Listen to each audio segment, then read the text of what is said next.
It was a crisp autumn evening when Alexandra received a phone call from an unknown number. "Meet me at the airport now," the voice on the other end said.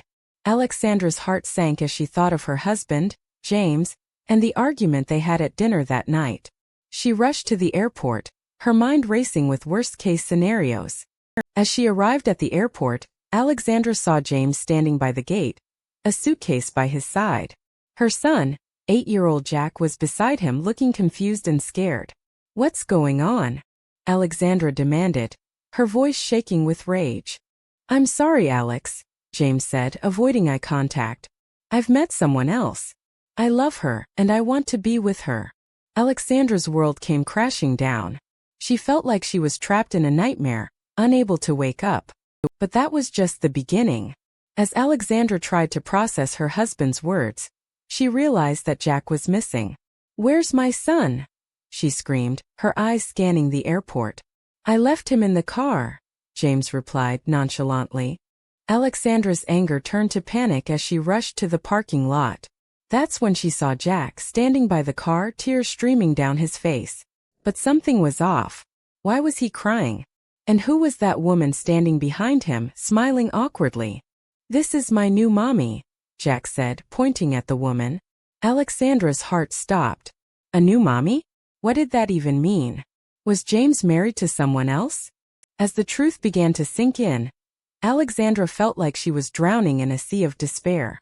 She thought back to all the red flags she had ignored, all the warning signs she had dismissed. Why hadn't she seen this coming? But Alexandra was not one to give up easily. She had built Aerion Airways from scratch, and she would not let her personal life destroy her. She took a deep breath and marched towards the parking lot, ready to face whatever lay ahead. As she approached the parking lot, Alexandra saw James and the woman getting into a car. She felt a surge of anger and hurt, but she knew she had to keep her cool. She couldn't let James see her breakdown. Alexandra pulled out her phone and dialed a number. "Hello, security," she said, her voice steady. "I need you to follow the car leaving the parking lot. I have a situation." The security guard responded. "Ma'am, what's going on? You sound upset." Alexandra took a deep breath and tried to explain. "It's my husband. He's leaving with our son, and I think he's involved with someone else." The security guard responded. "Ma'am, I'm sending someone over right away. Can you please stay where you are?"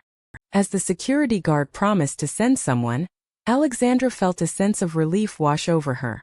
She knew she wasn't alone. But how would she get her son back? And what would happen to her marriage? The next few hours were a blur. Alexandra was interviewed by security, and her statement was recorded. She waited anxiously for news about her son, but it seemed like an eternity. Just when Alexandra thought things couldn't get any worse, she received a call from an unknown number. "Meet me at the hotel," the voice on the other end said. "I have information about your husband." Alexandra arrived at the hotel, her heart racing with anticipation. Who was this person and what did they want? She followed the instructions and entered the hotel room. A woman standing by the window turned to face Alexandra. "I'm Victoria," she said, her eyes gleaming with intelligence. "I used to work for Aerion Airways, but I discovered some unpleasant secrets." Victoria handed Alexandra a folder filled with documents. "This is evidence of James's affair," she said. "He's been blackmailing me and several other employees. I think it's time someone took him down." Alexandra felt like she had been punched in the gut. Blackmail? How could her husband do this to her? To their son? She thought back to all the times James had promised to take care of people, and she realized it was all a lie. As Alexandra read through the documents, she discovered a web of deceit and corruption that went all the way to the top of Aerion Airways. She knew she had to take action, but she was scared. What if she was next? Victoria handed Alexandra a phone number. "Call this number," she said. "It's a journalist who's been investigating Aerion Airways. She'll help you take down James and the others." Alexandra took a deep breath and dialed the number. A woman answered. "Hello." Alexandra explained her situation, and the journalist listened intently. The journalist listened intently as Alexandra explained her situation. "I need someone to help me take down James and the others," Alexandra said. her voice shaking with determination. "I don't care what it takes, I want justice." The journalist agreed to help, and they scheduled a meeting for the next day. The next day, Alexandra arrived at the meeting spot, a coffee shop in a quiet part of town. The journalist, a young woman named Rachel, was already there, sipping on a coffee. "So what's the plan?" Alexandra asked, eager to get started. Rachel pulled out a notebook and began to explain.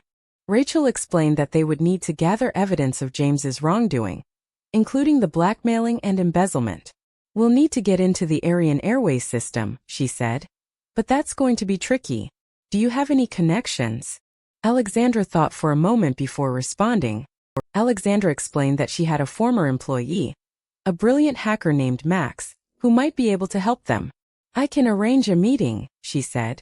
Rachel nodded, scribbling down the name in her notebook. "Let's get to work." Over the next few days, Alexandra, Rachel and Max worked tirelessly to gather evidence. They hacked into Aerion Airways' systems, uncovered documents of embezzlement, and even recorded conversations between James and his co-conspirators. As they worked, Alexandra's anger and determination grew. She knew that she had the upper hand now, and she was determined to bring James and the others down. But she also knew that this would not be easy. James had connections, powerful connections, and he would stop at nothing to protect himself. Rachel suggested that they take their evidence to the authorities, but Alexandra hesitated. "I don't trust them," she said. "What if they just cover it up?" Rachel nodded in agreement. "We need to get this out to the public," she said. "Then we'll have the power." They decided to go to a local newspaper, one that was known for its investigative journalism. The editor, a gruff but fair-minded man named Jack, listened to their evidence and agreed to run a story. The story ran the next day, and it was a bombshell. James and the others were accused of embezzlement, blackmail, and corruption. The public was outraged, and Aerion Airways' stock price plummeted. James and the others were furious, but they knew they were in trouble. They tried to issue a statement, but it only made things worse. The public was demanding justice, and James and the others were caught in the crosshairs. As the story continued to unfold, Alexandra knew that she had to be careful. James and the others would stop at nothing to silence her, and she knew that she was in danger. She increased her security, hired bodyguards, and even changed her phone number. But she knew that she couldn't stay hidden forever. Eventually, she would have to face James and the others, and she knew that it would be a fight to the end. The trial was a media sensation, with the public following every twist and turn. James and the others were accused of numerous crimes, and the evidence was mounting against them. Alexandra testified, her voice shaking as she recounted the lies and deceit that James and the others had used to manipulate her. The jury was moved to tears, and the public was outraged. In the end, it was a unanimous verdict. James and the others were found guilty on all counts, and they were sentenced to prison. Alexandra had finally gotten her justice. As she left the courtroom, Alexandra felt a sense of closure. She had been through hell, but she had come out on top. She knew that she would always be strong, no matter what challenges lay ahead. She returned to Aerion Airways, determined to rebuild the company and restore its reputation. She knew that it would be a long and difficult road, but she was up for the challenge. Over the next few months, Alexandra worked tirelessly to turn the company around. She implemented new policies, fired corrupt employees, and even rebranded the company's image. It wasn't easy, but slowly, Aerion Airways began to recover. The public forgave Alexandra and the company, and the stock price began to rise. As the company grew stronger, Alexandra knew that it was time to move forward. She began to rebuild her life, reconnecting with old friends and making new ones. She even started to date again, meeting a kind and gentle man named Michael. They fell deeply in love, and Alexandra knew that she had finally found happiness. Years went by, and Alexandra and Michael got married. They had 2 beautiful children, and Alexandra finally felt like she had found her happily ever after. But even as she looked back on the past, Alexandra knew that she would never forget the lessons she had learned. She had been through hell and back, but she had come out stronger and wiser. She knew that she would always be grateful for the experience, for the chance to rebuild and start anew. It had been a journey of self-discovery, and she knew that she would always carry the lessons with her. And as she looked forward to the future, Alexandra knew that she would always be ready for whatever came next. She had faced her demons and emerged victorious, and she knew that she could handle anything life threw her way. The journalist, Emma, promised to meet Alexandra at her office the next day to discuss the plan of action. Alexandra spent the rest of the night going over the documents Victoria had given her, trying to make sense of it all. As she delved deeper into the case, Alexandra realized that the web of corruption went far beyond her husband's affair. There were high-ranking officials in Aerion Airways involved, and even some government officials who were taking bribes. Alexandra knew she had to tread carefully. She couldn't just go to the authorities and expect them to take action. She needed evidence and she needed a solid plan. She spent the rest of the day making phone calls and gathering facts. The next day, Emma arrived at Alexandra's office, a notebook and pen in hand. "Okay, let's go over the plan," she said, her eyes flashing with determination. "We need to get the evidence, then we need to go to the authorities." But as they started going over the plan, Alexandra's mind kept drifting back to her son. Where was he now? Was he safe? She knew she had to see him, but how? And then there was her husband, who seemed to be enjoying the drama unfolding around him. Emma seemed to sense Alexandra's unease. "Don't worry, we'll get him back," she said, putting a reassuring hand on Alexandra's arm. "But we need to take care of one thing first. Can you trust your assistant?" Alexandra hesitated, unsure of how much to reveal. But something about Emma's calm demeanor put her at ease. "Yes, I trust her," she said finally. "But what about the others? The officials, the politicians?" Emma's expression turned grim. "Don't worry about them," she said. "They're just pawns in a much bigger game. But we need to focus on the evidence.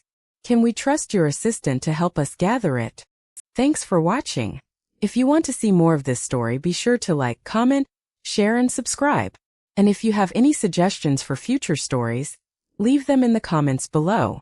Don't forget to hit that notification bell too.